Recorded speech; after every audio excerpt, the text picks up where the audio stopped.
मो ना सत्यनारायण महापात्र घर भवानीपाटना। आज हूँ भाद्रव मास शुक्ल पक्ष दशमी तिथि।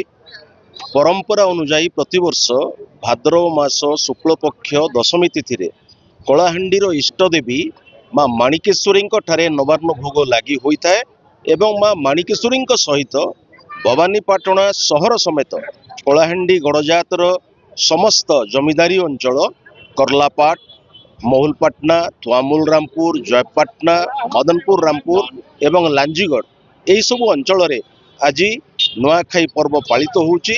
ए नुआखाई अवसर रे मो समस्त को नुआखाई जुहार जनाऊँची एवं माँ माणिकेश्वरी आशीर्वाद रु समस्त सुख समृद्धि एवं मंगल वर्ष तमाम रहू यह कामना करुच्ची। आज नवान्न लगी हला पर आमे हमर नैकिना घर प्रसाद इनो नैकिना जिमु आ घरे तार भोग लगी हबा तापरे आमे नुआखाईटा स्टार्ट करनु समस्त संगे मिसिकिना। सहरवासी केते खुशी होला? सहरवासी तो बहुत खुशी जेंति कि हमर पहड़ पड़ीथिला आ भी समस्त भक्त एथि पूरा लागी जाइथिले कि दर्शन करबा पे मां को कि मनासी भी जे समस्त मंगल करी रखंतु समस्त देहिपा भल रे थाउ आउ समस्त खुशी रे रहंतु।